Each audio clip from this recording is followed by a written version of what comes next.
Greetings to you.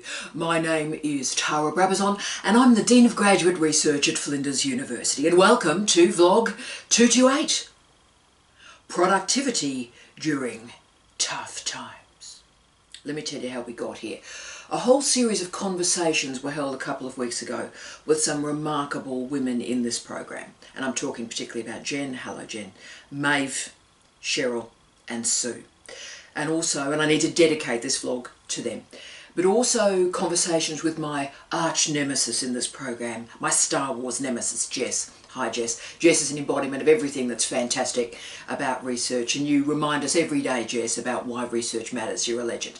But conversations and concerns were raised by these great students, so I wanted to provide a more generic commentary about productivity during tough times, and let me provide a context around this. The expectations on students during COVID, the expectations on all of us during COVID, have been absolutely bonkers. Either you had to be so productive during this crisis, during this virus, that you supposedly had to use Newton and his invention of calculus during the plague as an example of what you're doing. When we say Newton, we obviously mean Robert Hooke. Only joking. And so that's one option. It's like you've got to invent calculus during this period, anything below that, and you're just not trying. And the other option is, of course, the crew that just go, well, I'm just going to remove my bra, remove pants, and watch advertorials for the next 3 months and probably drink myself into a coma most days. So there's sort of the options that are available: inventing calculus or drinking yourself into a coma. Now, as always, the truth is somewhere in between those extremes. And can I say also, academic journalism has been just bonkers during this period. And these bonkers articles have continued. A whole series of them have appeared this week that I'm recording this vlog. And I just want to log the remarkable article by Mike Marinetto in the Campus Review. And he confirmed that there had been, hang on to yourself, a jump in the number of refereed articles that have been written, under review and published between March and June 2020. A jump in refereed articles. Wow. But also we've seen in an array of writers in what I call PhD media that they've been so negative that they've been giving PhD students around the world permission to give up. And you may have seen the headlines, oh, half of PhD students during the COVID crisis want to give up their research. Yeah, headlines like that. And can I just be honest with you? If you asked any PhD student on any given day if they'd like to give up their degree, 50% would say outside of COVID that they'd like to give up their degree, because we've got to remember the attrition rate of PhD students is at 50%. So the idea that COVID has invented the attrition rates of PhD students is remarkable. And can I say, as someone who is a dean and counts the number of students, we have seen no attrition. In fact, we've seen the exact opposite, because in times of economic recession, enrolment in all university courses increases, including PhDs. And that is what we're actually seeing. So there's a lot of nonsense occurring at the moment. So I really wanted to clear the decks in this vlog this week. And I want to just look at 3 variables if I can. I want to look at PhD students, productivity, and then also economic, social, political, health crises. So let's bring those 3 variables together and see what we find. What happens now? Okay, now that's really the task of this vlog. There's no easy answers in this vlog, and there's going to be no sort of tips and tricks to make a real difference really quickly. No, it's not that sort of vlog. But what I'm trying to do is peel back and look at the fundamentals of productivity while enacting a research program. And there is some great research that I'm going to summon and talk about today, really great research. I'm thinking Uden in Open Forum published a provocative article of which the title was How COVID-19 Challenged PhD Students. Now I think the past tense there is quite interesting. But let's think about that challenge. Let's use his word, challenge, and how we can meet that challenge. And there is no doubt that COVID changed what, how, when and why we do our research. No doubt about it. And we can isolate this particular variable, but to be frank with you, throughout the rest of your research, academic, working career, there will be other pandemics. We can bet on it. There will be other huge social, economic transformations, and there is no doubt that during the rest of our lives there's going to be some stunning economic corrections. There's going to be a major transformation to how we think about globalization and the movement of people, ideas and money. You can put your house on it. So what are we going to do? What are we going to do, team? We're going to give up? We're going to work ourselves to death? Are you going to take your brow off and hope for the best? Great. Or are you going to find a reflexive space to recharge, regroup, and think about your motivations? Okay, so when change happens to us, if you're robust, you can reflect on that change. So that's the space I'm creating today, and I am going to offer 10 maxims for your consideration about productivity during tough times, and I don't expect you to agree with any of them or all of them, but maybe there is one idea that will allow you to ponder and reflect the nature of your working life and your research. There can never be a singular solution to productivity and the PhD student. Tell you why? Because we are so diverse. Our PhD students are so diverse, so there can never be a Fordist solution to post-Fordist problems. But what I want to try and do is give you some ideas, and most importantly, give you space and give you permission to think about what has occurred and how it can lead you to the next stage of your life. Let's do this. 1. Maintain low expectations, but maintain expectations. Oh yeah. Now, during tough times, tough hours, tough days, tough weeks, tough months, tough years, there are times when we just want to step off the planet. We just want the pain, the stress to end. And I really get that. I have days where I do not know how I'm going to survive the day. And they're pretty frequent, to be honest with you, where it's like, I do not know how I'm going to see the end of this day. It's such a tough day. And I end up sort of putting it into 30-minute chunks. And some days are so tough, I literally ride it a minute at a time. So I get that. Now, on those really dreadful days, I give myself one task to finish. So that means every minute I have to spare on these truly dreadful days, I work on that task and I finish that task. Now, it's great, it's terrific. If you can do 3 tasks, if you can do 5, if you can do 10, you are living the dream. But on the tough days, the triumph is completing one task.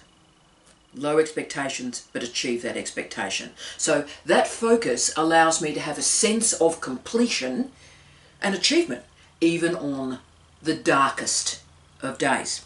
So for those dreadful tasks, days, weeks, months, years, every day, select one task and finish it for me.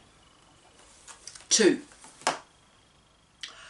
embrace the change. This is the hardest one. I know it is. This is the hardest one. I'm not going to be Pollyanna about it. PhD students and their supervisors are often wedded to a particular project, particular methodologies, particular ways of doing things. And that can revolve around a particular design of a project, methodology, epistemology, ontology, particular ways of doing data collection, particular ways of doing theoretical analysis. And we often see incredibly evangelical commitments to particular theories and methodologies, whether it be grounded theory, which is often the worst, or people who, have a mixed method. They're very interested in mixed methodology and mixed methods, and that's great, but of course they have a particular combination of mixed methods that they're deeply wedded to, and other mixed methods, nah. And a recent survey, and it's a really problematic survey, can I say, there's methodological problems there, but a survey of 57 PhD students in Australia from 8 universities, and we don't know what type of universities they were surveyed, found that 90% of participants stated that COVID had impacted on their research, and 70% stated that their planned research outcomes would be severely impacted. Okay, now no details were presented about the disciplines or any detail around this small survey. Okay, but let's take it as a truth. Let's take it as a truth. I don't think it should be, but let's take it as a truth. So 90% of students were impacted by COVID. Okay. The truth that nobody seems to be telling students is that every single research project is slammed, contracted, impacted and distorted. It's always changed by external events over which we have no control. Stuff goes seriously wrong all the time because it is research. And if we could predict what's going to happen, then it's not research. The successful researchers, the great researchers, do not expect a research project to follow a plan or a design to the letter. A great researcher and great research emerges when things don't go right. Great research emerges when stuff goes wrong. And the researcher has the intellectual dexterity to recognize the wrongness and do something remarkable with it. So don't treat change, even a major change, as a full stop for your research, because it's not. Every research crisis is an opportunity. And all sorts of memes went on, as we know, during COVID about Newton and calculus, and on we go. And, if you're not inventing calculus, you're not productive. Well, look, that's nonsense. And we all know it's nonsense, and it was a bit crazy. But have you noticed, Newton, yawn, bless. But have you noticed during COVID, very few people have talked about Marie Curie? The first woman to win a Nobel Prize, the first woman to win 2 Nobel Prizes, and yes, the only person to win 2 Nobels in 2 different fields. But Marie Curie and her remarkable husband, Pierre, conducted incredibly the bulk of their early research, which led to the invention of radium and polonium. So, hello, that's an achievement, right? But they discovered those elements in what German chemist Wilhelm Oswald described as, quote, a cross between a stable and a potato shed. End of quote. Leaky, drafty. Pierre would die before there was a proper laboratory put in place for their projects. So in other words, they would win the Nobel Prize from research conducted in a potato shed. So you may have expectations for perfection, for precision, and you may have an intricate research design, and if you're wedded to that, and if you think that's how the world's going to operate, then you're going to live your life disappointed. And you're going to live your life 1 hour every day away from leaving a PhD program, okay? Because the best researchers take what they have. All the leaks, all the drafts, the substandard equipment, the xenophobia, the sexism in the case of Marie Curie, world wars in the case of Marie Curie. And from the rubbish, from the oppression, from the nonsense, from the lack of funding, the lack of support, you produce research.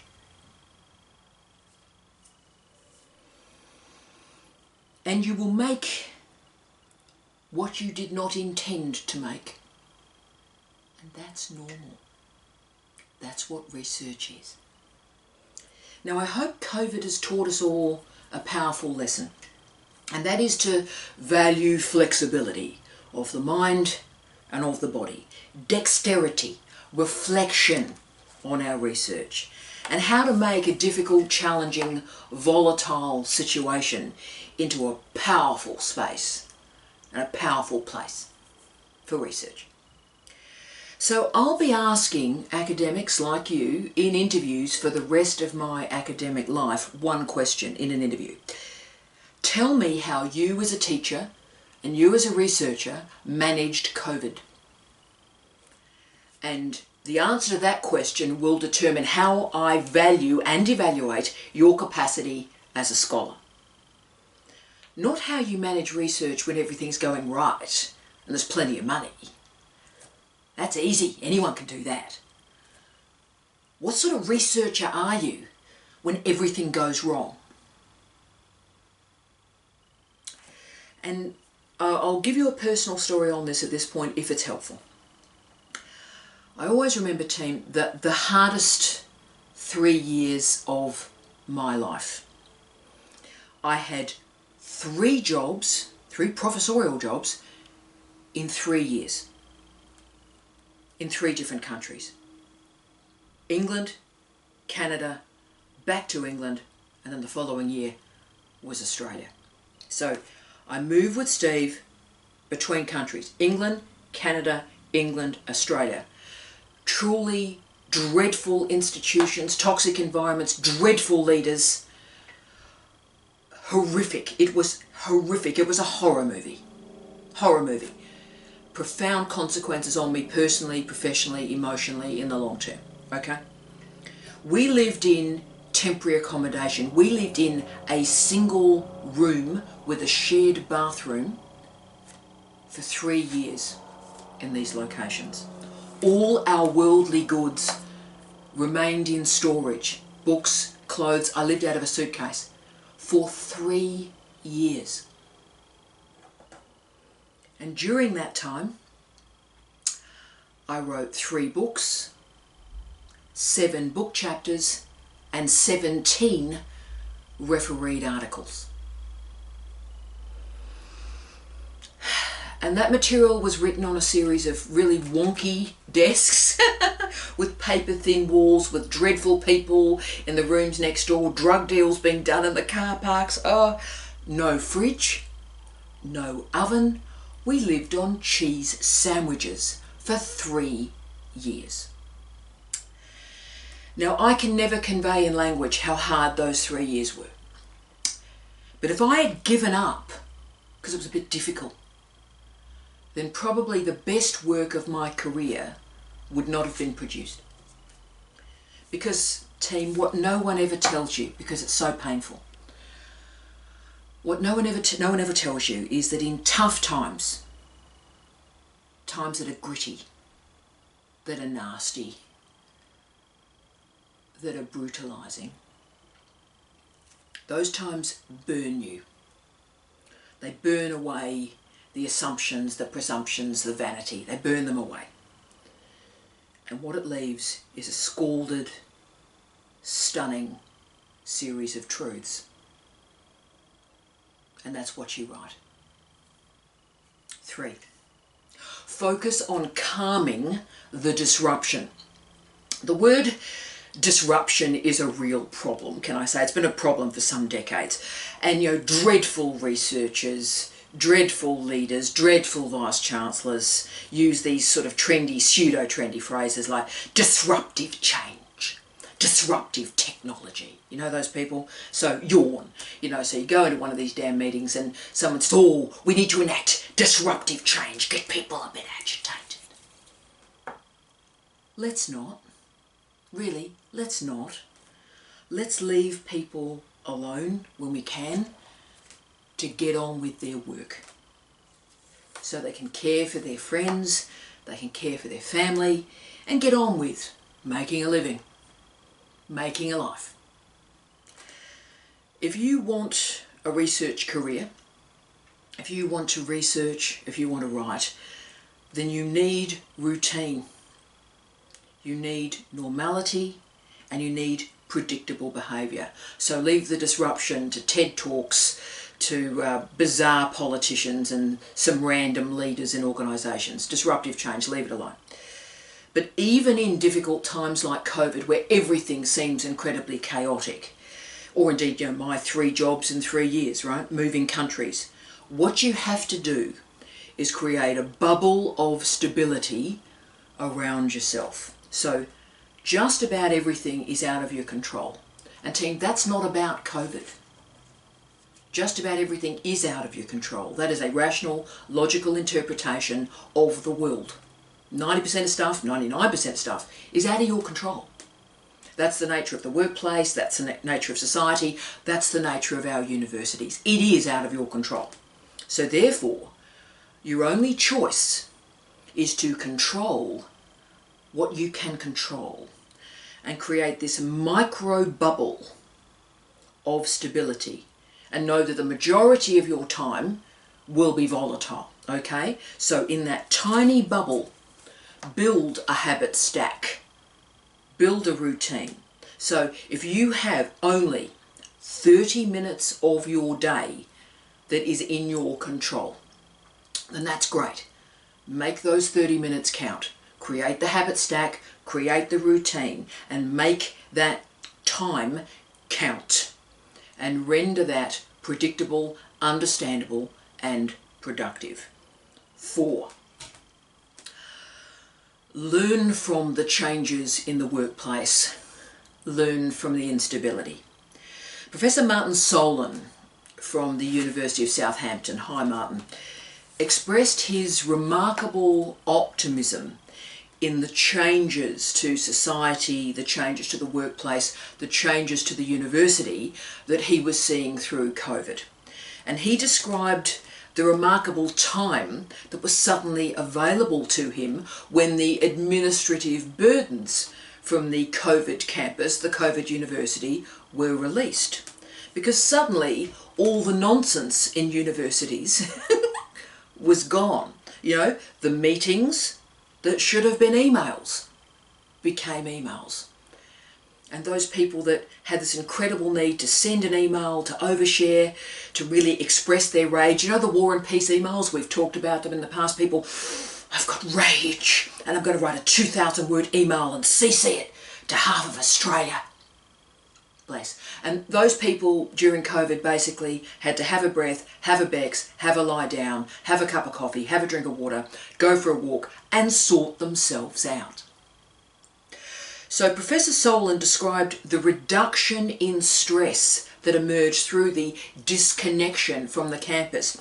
And he stated that, quote, one thing COVID-19 has exposed is the inefficient and unsustainable way the system has operated, providing the impetus for reprioritisation and reorganisation. Few will accept a return to how we worked and operated before. Ooh. End of quote.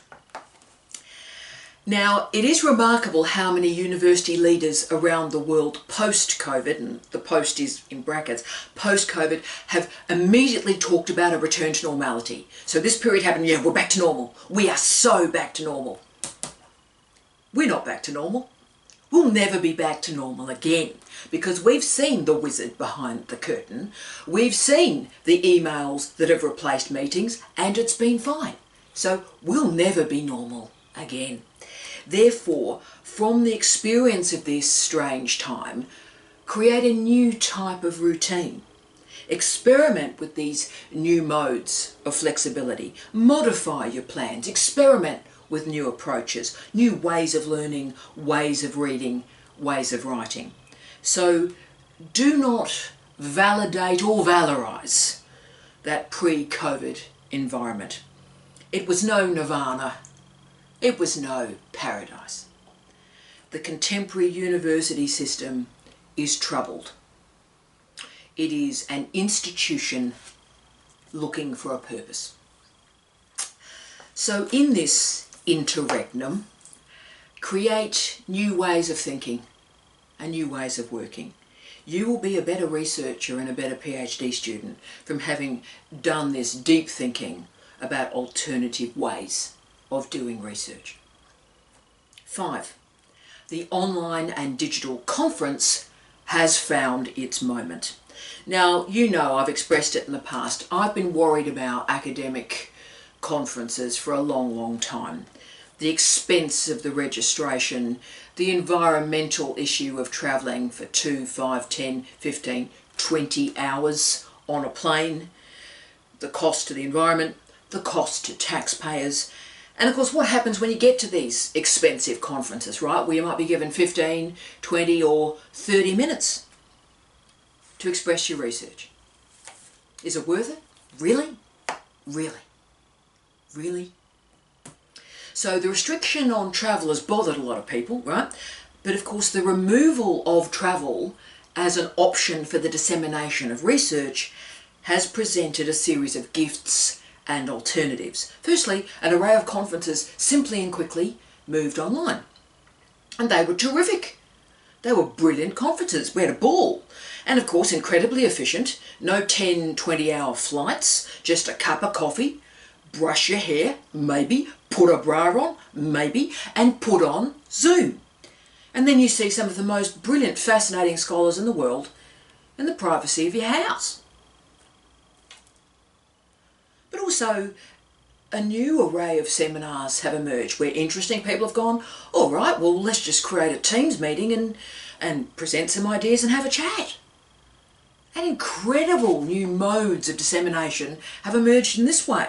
So this has meant, and this is incredibly important to me, academics with caring responsibilities for kids or for parents or for colleagues, they've been able to participate in more conferences because, you know, if you've got caring responsibilities, you're going to go, oh, look, I'm off for 4 days, you know, kids look after yourselves, good luck with that.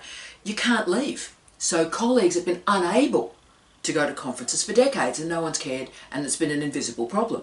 But all of a sudden, students who haven't had the flexibility or the money to attend a stack of conferences are suddenly centralised in debates. How amazing! So as you can see, new modes of productivity emerge when we take the advantage of digitisation and deterritorialisation. We use its mobility. We allow ideas to move even when the human body cannot. And that's productive. Wow. That's efficient. Wow. And it does a lot of good for the planet and does some good for our families as well. 6, speaking of families, balancing personal and work responsibilities. The academic life is frequently a very solitary life. And think about how academics are presented in popular culture. Always a joy.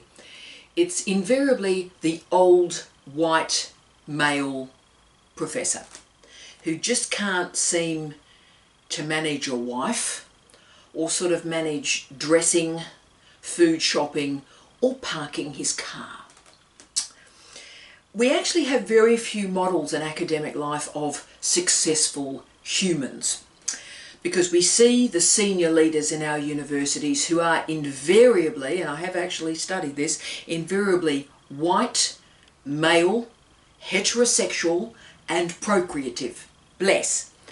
And that's the model of university leadership around the world.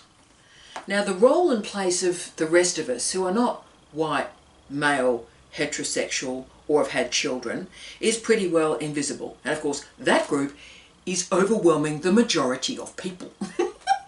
So heteronormativity is particularly prevalent in our universities, and I would argue increasingly so, interestingly enough. And this means when a major social, political, economic, health catastrophe happens, our university is vacuumed sealed from the diversity of the rest of the population. So we don't have the policies, the procedures, the infrastructure to handle the diversity of people outside of the normative structures for which the university was configured. And that's because our academic model is based on either the male academic, the sole male academic, bless, or the male academic who has a wife who looks after him and everything else. Okay, so the problem is our universities are filled with a bunch of people who are not in those two groups. So that means all the structures geared around those two groups just don't work. Therefore, when homeschooling was required, or two people were working from home with online meetings and all the complexity of those schedules, the university was completely unable to cope with that, right? So social isolation, the working life and managing who's cleaning, who's going to go out and get food, this day-to-day stuff, the university system just could not manage that diversity. And research emerged from the PNAS in July 2020. Malish et al.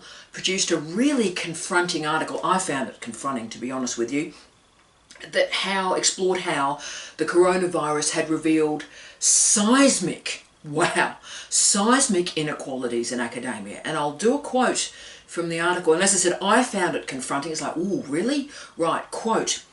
A pandemic naturally highlights privileges such as financial security and access to mental health care.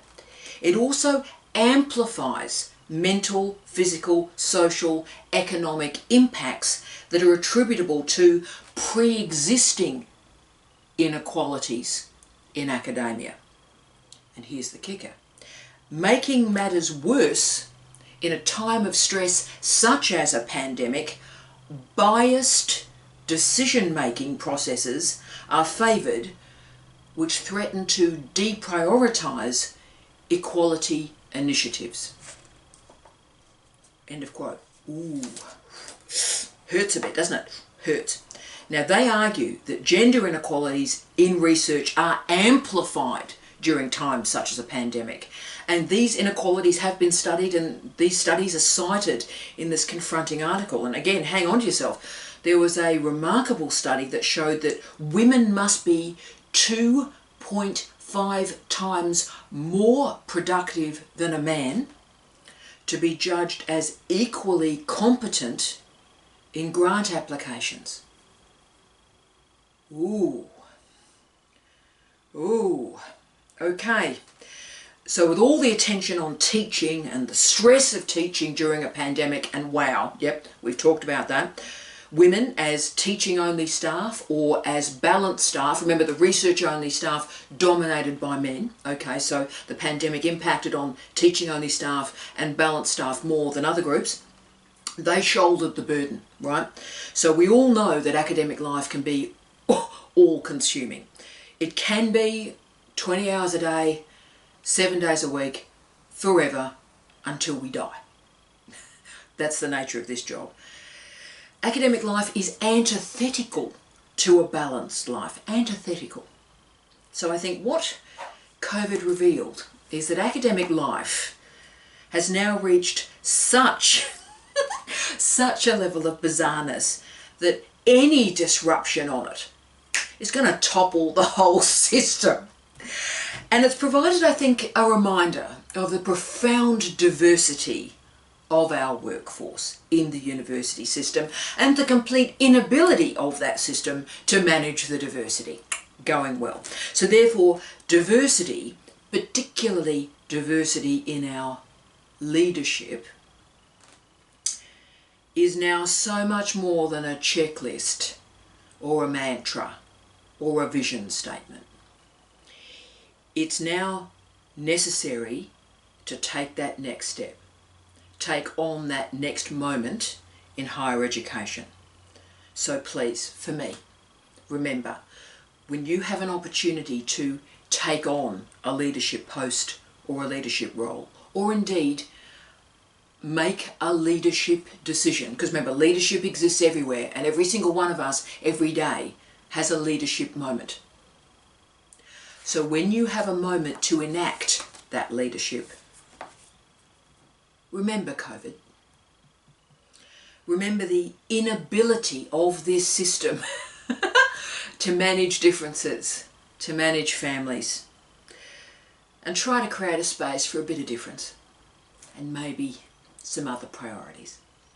Because productivity is now based on remembering that the university is a workplace. It's not a convent, it's not a monastery, it's not a vocation, and it's surely not a utopia. And that many people work here. And they deserve respect. So do their families. Children deserve respect.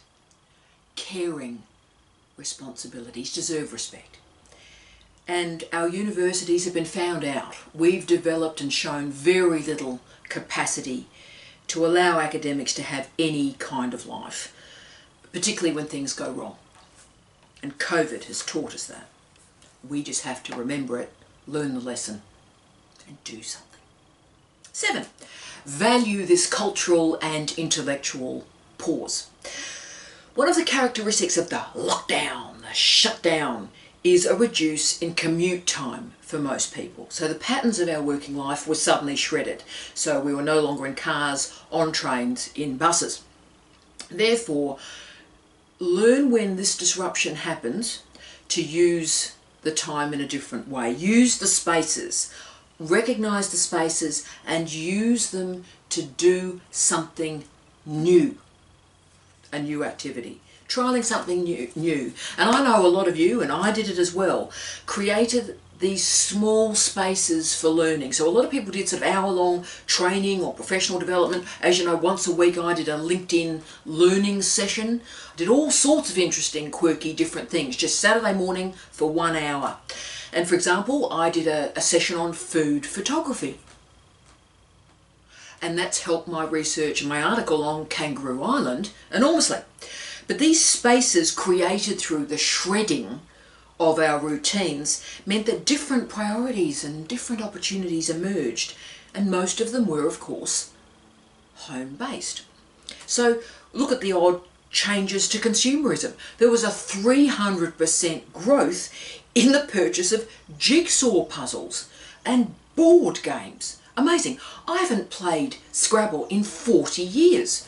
COVID happens, there's me going, ooh, triple word score, boom. Okay, so most of us never have chances in our career for a sabbatical or a research leave. To be frank with you, those days are over, right? I've never had a sabbatical. I've never had a research leave, and I've been working in universities coming up to 30 years, nearly 30 years.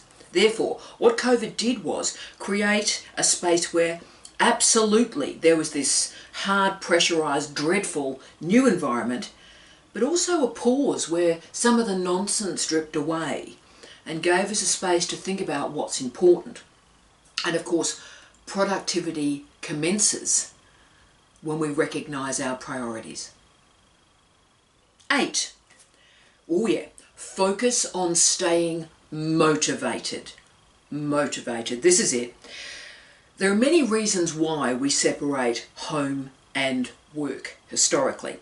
One reason is that motivation is a finite resource and it requires regular renewal through leisure and recreation. Remember the word recreation? We recreate ourselves for work. So if you're going to sustain a career, then you're going to need to create strategies to renew motivation. You do need to answer the question, why am I doing this? Why am I getting up in the morning? Why do I care about my research? Why do I care about my teaching? Money is one motivation. You have to pay your bills. So when everyone goes, oh, money, it's just, oh, no money. No money. Money, motivation, pay your bills. You've got to pay your bills, right? Money is a motivation. Knock yourself out. Important. But the problem we've got is there are easier ways to make a living than being an academic. And the problem with being an academic, particularly during COVID, is your workplace is also your home. So it means you're always on. You're always at work. And the purpose and the meaning that we get from something is determined outside of that something, right? So if you're going to render something meaningful, then the meaning of that entity comes from outside of it. So do you see the problem when you've got no outside to work? When every space of your life is a working environment, you can never get outside of it and reflect on why you're doing it. See the problem? So what we need is a context, a frame, a structure. And when we do that, that loans our activities meaning and purpose and motivation. So the reason why so many PhD students leave the program is that they forget why the PhD matters. They lose their motivation. Simple as that. So that means we need to configure a space and a place in your life where you keep yourself together. So actually call a part of your life, this is where I'm working on my motivation, and call it that. And that space and place and time maybe is where you exercise, you go for a walk, you do some yoga, you do some mindful breathing, whatever the hell you need to do. You might play cards, you might play Scrabble, you might organise your underwear when you decide to wear it again. That's great.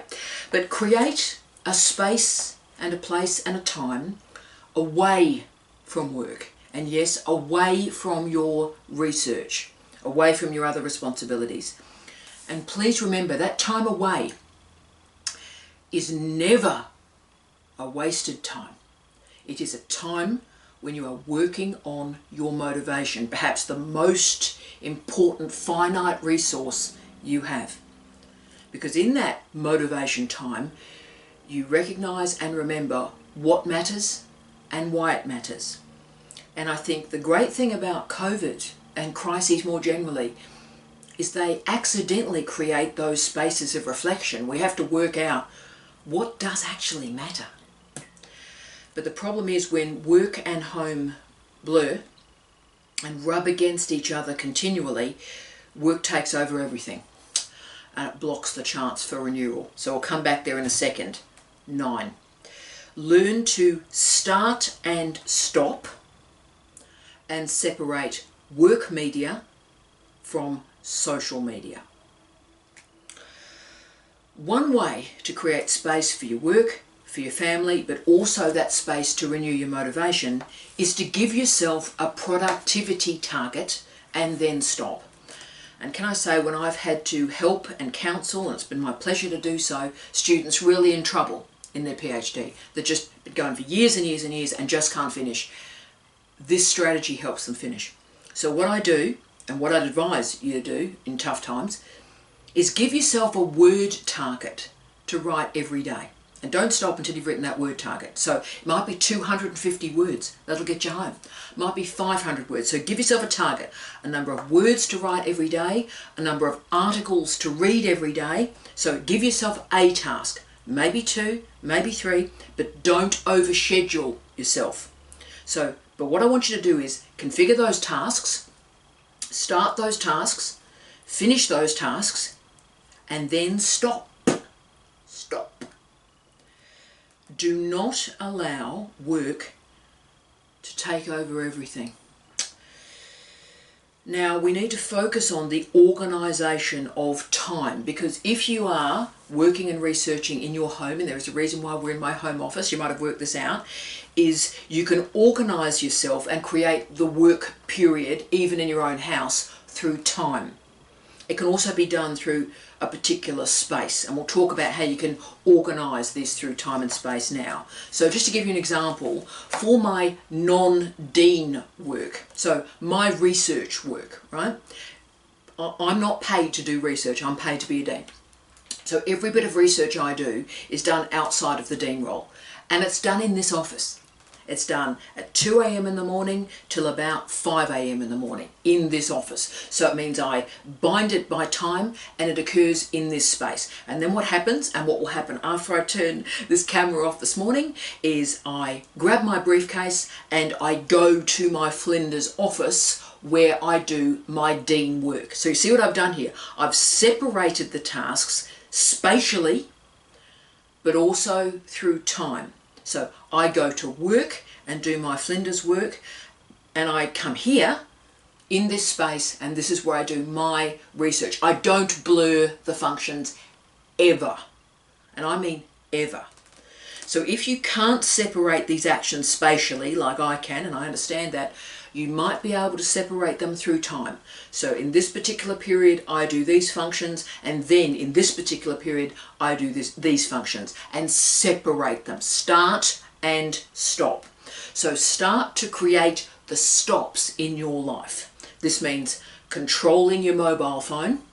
It also means controlling where you answer and when you answer emails. And also recognizing that you matter. You really matter. And you have to create a separation from other people's issues, even for 30 minutes. Renew. And recognize the incredible value of those spaces and times outside of work.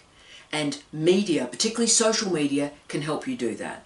And you know, the phrase social distancing was a dreadful combination of words, appalling. So social distancing became social isolation for a lot of groups really quickly.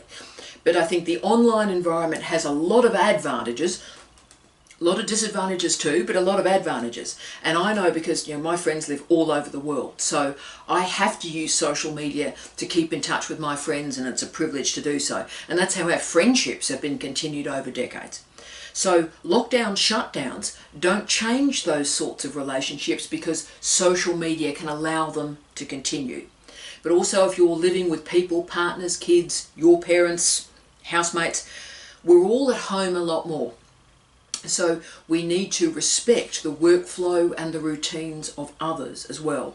So being together a lot can create problems, but it also can create some fabulous, wonderful moments as well. So do work on spaces of separation for work and meaningful connections between people, and the separation of space and time, important, but the separation of media is important. Social media, work media, separate them.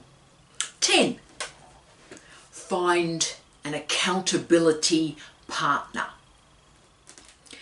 A certain scientist in my life, who you met in the last vlog, says to me quite frequently, if you can't measure it, it doesn't exist.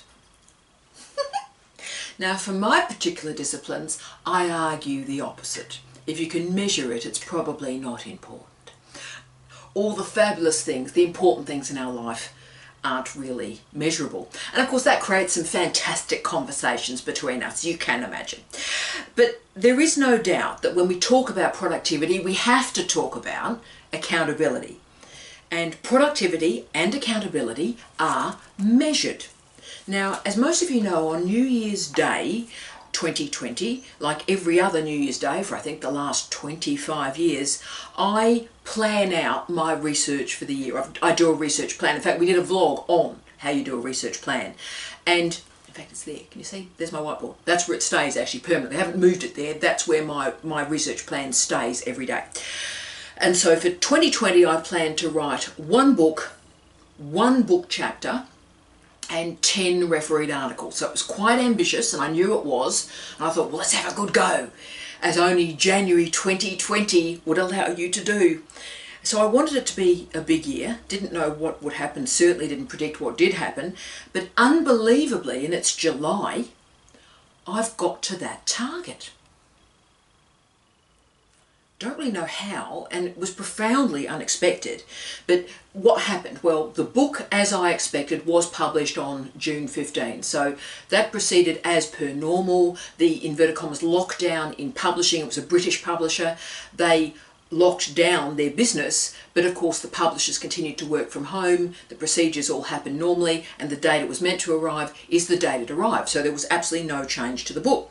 The book chapter was delivered the first week of March this year, and the wonderful academic who's editing this remarkable collection, and I'm privileged to be a part of it, was in lockdown. He was in the United Kingdom in lockdown once more, and of course he had more time available because of the lockdown shutdown, and so he edited that book much faster, and instead of appearing next year, maybe late next year, it's now appearing this year.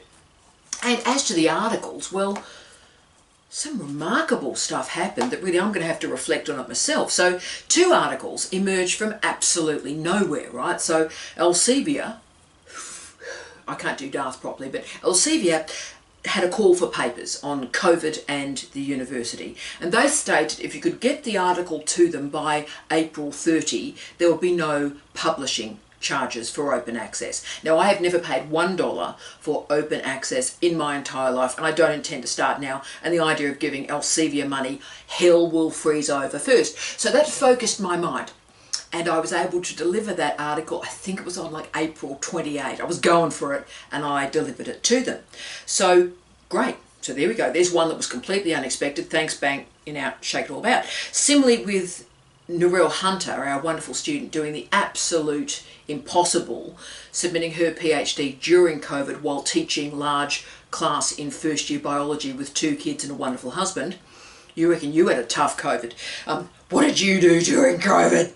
That's going to be a thing, isn't it? It's clearly going to be a thing. But wonderful Narelle, Jamie and I decided in a space of 3 weeks while she was finishing a PhD, gee, wow, to contribute to a wonderful journal called Fast Capitalism. They did a call for papers on the COVID campus. So we went, okay, let's write a third of it each, see what happens. Remarkable referee reports, some of the best referee reports I've ever seen, and was delivered in June, and it's appearing in a couple of weeks from when I record this vlog.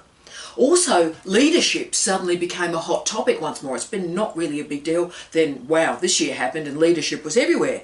And particularly what university leaders were doing to and in our institutions. So I started to receive all sorts of requests about leadership articles and papers. So I delivered them. Remarkable. So COVID, I think, has taught us the value of planning. Planning does matter. But also the value of being flexible. So opportunities have emerged during COVID that I never imagined when I wrote that research plan on New Year's Day. Therefore, I think it is important to assemble your measurements of success. But know in tough times that the goal may be sound, but how you get to that goal may change radically. Perhaps I think the greatest lesson of COVID and our productivity that we can carry forward for the rest of our lives, though, is the importance of kindness and compassion. I have seen the most ruthless, nasty, brutalizing, aggressive behaviour during this crisis. Absolutely bonkers emails have arrived from people, including students. Students, and I love our students, but students, bless them, have sent me some of the weirdest emails I've ever seen. I didn't cause COVID. You can blame me, but I wasn't really in charge of a pandemic. Sorry about that. So all sorts of irrational nonsense emerged pretty well on a daily basis, and it's not surprising that the word panic has appeared a lot in my research this year. Panic learning, panic leadership, panic university. And there's no doubt we are in a panic university. And this is a shame, because as I've always said, when people tell you the truth about themselves, believe them. And the thing about a moment of crisis is people do reveal the truth about themselves. But there is an alternative way. Recognising that people, whether it be your supervisors, your friends, your family, people are doing the best that they can. You know what? Maybe your supervisor is not as responsive as you would like. Recognise that we can never know what other people are experiencing. Family issues, health issues, what's going on in their household. So instead of sending that brutalising email or having a bit of a shout, slamming some doors, how about you take a breath and you recognise that people are doing the absolute best that they can. And that's cool. That's cool. We can and we will learn some lessons about productivity from COVID. And also I hope the other lesson we learn is that we can see and we can enable change. We don't have to hope for it. We don't have to wish for it. We can become change.